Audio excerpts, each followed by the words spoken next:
Good morning 10th class, I am Akash, your science teacher. बेटा हम first chapter start कर चुके हैं, 2 वीडियो इस चैप्टर पर बना चुके हैं। That chapter name is chemical reaction and equations. इसकी फर्स्ट वीडियो में हमने केमिकल रिएक्शन और इक्वेशंस को स्टडी किया था और इसकी सेकेंड वीडियो में हमने बैलेंसिंग द रिएक्शंस की थी। ठीक है, आज की जो वीडियो बेटा इसमें हम डिस्कस करेंगे टाइप ऑफ केमिकल रिएक्शंस। ठीक है, और टाइप ऑफ केमिकल रिएक्शंस में फर्स्ट केमिकल रिएक्शन डिस्कस करेंगे, that is the combination reaction. Start करते हैं बेटा। Type of chemical reactions, we have learned in the class 9 that during a chemical reactions atoms of one element do not change into the those other elements. बेटा कभी भी जो भी chemical reactions होती है उसमें जो एटम्स होते हैं किसी भी एक एलिमेंट्स के, वो किसी दूसरे एलिमेंट में चेंज नहीं होते। सबसे फर्स्ट पॉइंट ये।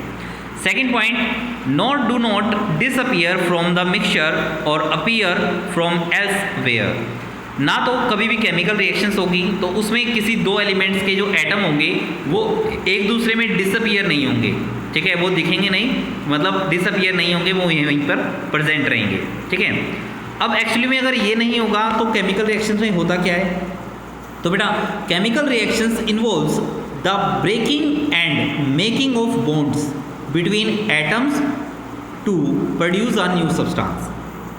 जब भी कभी भी बेटा केमिकल रिएक्शंस होगी तो उसमें एटम्स के बीच में वो ब्रेक होगा और न्यू एटम्स के साथ वो बॉन्ड बन जाएगा और एक न्यू प्रोडक्ट या न्यू सब्सटेंस प्रोड्यूस हो जाएगा। एक्चुअली में यही केमिकल रिएक्शंस में होता है। You will study about this type more bonds from between atoms in chapter 3rd and 4th। बेटा हम चैप्टर 3rd and 4th में जो बॉन्ड्स फॉर्मेशन है वो भी डिस्कस करेंगे। ठीक है, नेक्स्ट अब हमारी पहली रिएक्शंस है, that is a combination reactions. ठीक है, वैसे डिफरेंट टाइप की रिएक्शंस है, मैं आपको नाम बता देता हूँ। Combination reactions, decomposition reactions, displacement reactions, double displacement reactions, oxidation, reductions, ठीक है, एक्सोथर्मिक रिएक्शंस और एंडोथर्मिक रिएक्शंस। ये हमारे डिफरेंट रिएक्शंस हैं और ये सभी रिएक्शंस हम 1 by 1 करके डिस्कस करेंगे। और आज जो हम डिस्कस करने वाले हैं वो है कॉम्बिनेशन रिएक्शंस। सबसे पहले एक एक्टिविटी दी हुई है बेटा, एक एक्टिविटी पहले डिस्कस कर लेते हैं। Activity 1.4, take a small amount of calcium oxide. बेटा देखो कैल्शियम ऑक्साइड याद रखना बेटा, इसका कैल्शियम ऑक्साइड का काफ़ी यूज़ है। ठीक है, और कैल्शियम ऑक्साइड की रिएक्शन जो है वो काफ़ी इंपॉर्टेंट भी है, काफ़ी जगह यूज़ होगी। तो सबसे पहले कैल्शियम ऑक्साइड का फॉर्मूला, कैल्शियम ऑक्साइड का फॉर्मूला क्या है आप लिख भी सकते हो, that is a CaO। CaO, calcium मतलब Ca और ऑक्सीजन मतलब O, तो कैल्शियम ऑक्साइड CaO, जिसको हम क्विक लाइम बोलते हैं। इसका कॉमन नेम है क्विक लाइम, याद रखना। अब पहले हमने एक बीकर लिया, उसमें एक कैल्शियम ऑक्साइड या फिर क्विक लाइम ऐड किया। फिर second point, slowly add water to this. इसमें कुछ अमाउंट में वाटर डाला और आप क्या करते हो, टच द बीकर, बीकर को टच किया और आप कैसा फील करते हो? देखो बेटा एक्चुअली में जब कैल्शियम ऑक्साइड में वाटर को ऐड किया तो उसमें एक केमिकल रिएक्शन हुई। ठीक है, उस रिएक्शन में क्या हुआ, कैल्शियम ऑक्साइड वाटर के साथ रिएक्ट होके कैल्शियम हाइड्रोक्साइड में कन्वर्ट हो गया, जिसके कारण उसने उसका टेम्परेचर इंक्रीज़ कर दिया। अब हमने अगर हम फर्स्ट वीडियो की बात करें उसमें हमने पहले ही डिस्कस किया था कि कहीं पर केमिकल रिएक्शंस होगी तो हम कैसे पता कर सकते हैं कि वहाँ पर केमिकल रिएक्शंस हो रही है। तो किन वे से डिस्कस कर सकते हैं? फर्स्ट, अगर कलर चेंज होगा तब हम कह सकते हैं, या फिर स्टेट चेंज हो जाए तब हम कहेंगे केमिकल रिएक्शन हुई है, या फिर टेम्परेचर चेंज हो जाए, या फिर एवोल्यूशन ऑफ गैसेस का पता लगे। तो यहाँ पर हमें क्या हुआ, टेम्परेचर चेंज हुआ, तो मीन्स यहाँ पर कोई ना कोई केमिकल रिएक्शंस हुई है। ठीक है, अब देखिए बेटा नीचे इसकी एक्सप्लेनेशन दी हुई है। Calcium oxide reacts vigorously with a water to produce slake lime. Slake lime किसका कॉमन नेम है बेटा, कैल्शियम हाइड्रोक्साइड का। ठीक है, releasing a large amount of heat, जिसमें लार्ज अमाउंट ऑफ हीट निकली है। इसका अगर हम वर्ड इक्वेशन देखें, जैसे कैल्शियम ऑक्साइड CaO, जिसको हम क्विक लाइम बोलते हैं, प्लस वाटर ऐड होने के बाद एक न्यू प्रोडक्ट बना बेटा कैल्शियम हाइड्रोक्साइड, जैसा CaOH ट्वाइस। अगर बेटा ब्रैकेट के बाद 2 लगता है नीचे की तरफ तो उसको ट्वाइस कहते हैं। ठीक है, और इसका नाम क्या हो गया, स्केल्ड लाइम। क्लियर? अब in this reaction calcium oxide and water combine. अब देखो इस रिएक्शन में आपको क्या दिख रहा है, कैल्शियम ऑक्साइड वाटर के साथ कंबाइन हुआ और उसने एक सिंगल प्रोडक्ट बनाया जो था कैल्शियम हाइड्रोक्साइड। तो इसी से हमारी कॉम्बिनेशन रिएक्शन जो है उसकी डेफिनेशन बन जाएगी, इसको अंडरलाइन कर ले, a reaction in which a single product is formed from two और more reactant is known as combination reaction. या फिर सिंपल वर्ड्स में, a combination reaction is a reaction in which two और more reactants add and to form a single product is called combination reactions. Clear बेटा, definition clear है also.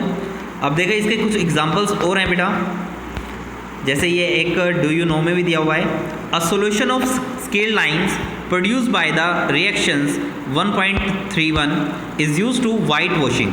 देखो बेटा, अब modern time में हम पेंट करते हैं, लेकिन पहले के टाइम में हम सफ़ेदी किया करते थे, वाइट वॉश किया करते थे, है ना।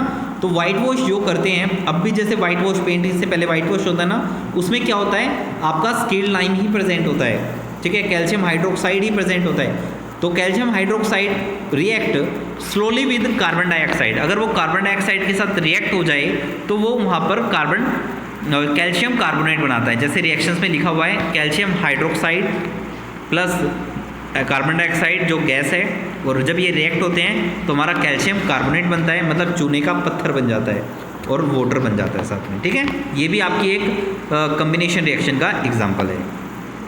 कुछ एग्जाम्पल और भी है बेटा, जैसे देखिए बर्निंग कोयल, मतलब कोयल है बेटा, उसको अगर बर्न करते हैं तो वो भी हमारा एक कॉम्बिनेशन रिएक्शन है। एग्जाम्पल के लिए C+O2 टू फॉर्म CO2।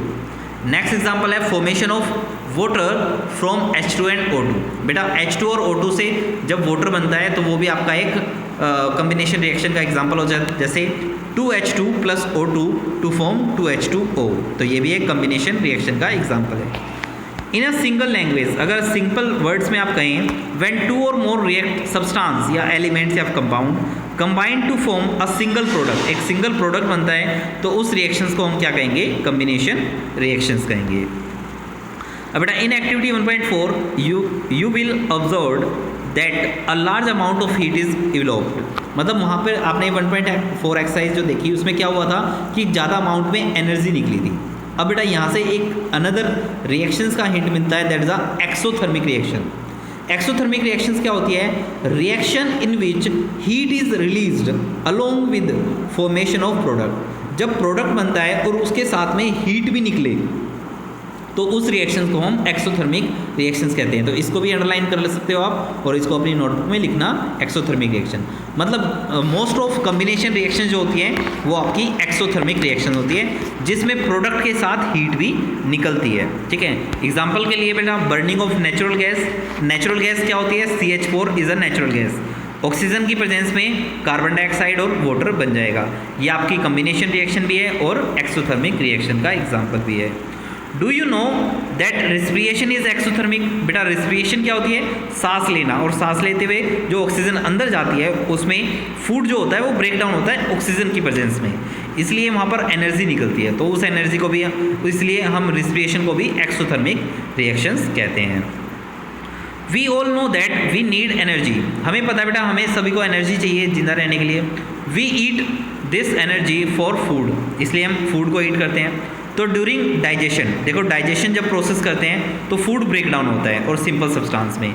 तो for example rice, potato, bread contain carbohydrates, उसमें कार्बोहाइड्रेट्स होती है, और कार्बोहाइड्रेट्स आप में क्या प्रेजेंट होता है, ग्लूकोज की फॉर्म में, और ग्लूकोज ऑक्सीजन की प्रेजेंस में जब बर्न होता है तो वो आपको एनर्जी प्रोवाइड करता है। जैसे नीचे देखो एग्जाम्पल के लिए एक रिएक्शन भी लिखी हुई है, ग्लूकोज जिसका फॉर्मूला है C6H12O6 प्लस O2 क्या है, ऑक्सीजन। तो जब ये दोनों ऐड होते हैं तो ये बर्निंग प्रोसेस होती है, तो क्या क्या बनता है, carbon dioxide CO2 plus water और प्लस एनर्जी। अगर एनर्जी निकल रही है तो ये एक्सोथर्मिक रिएक्शन भी है, ठीक है। The decomposition of vegetable matter into compost is also an example of exothermic. जो बेटा डिकम्पोजिशन करते हैं वेजिटेबल्स का, मैटर का कंपोस्ट में, वो भी आपकी एक्सोथर्मिक रिएक्शन है और वो भी कॉम्बिनेशन रिएक्शन का एग्जाम्पल है। तो इस टाइप से हम पहचान सकते हैं किसी भी रिएक्शन में अगर हीट डेवलप होती है, रिलीज़ होती है, तो वो रिएक्शंस आपकी एक्सोथर्मिक होगी। और अगर दो सिंगल रिएक्टेंट कंबाइन होते हैं और एक सिंगल कंपाउंड प्रोडक्ट बनता है तो वो रिएक्शंस आपकी कॉम्बिनेशन रिएक्शन होती है। तो बेटा आज की वीडियो में हम इतना ही टॉपिक, कॉम्बिनेशन रिएक्शन और एक्सोथर्मिक रिएक्शंस। नेक्स्ट वीडियो में बाकी जो नई रिएक्शंस हैं वो डिस्कस करेंगे। आज के लिए थैंक यू।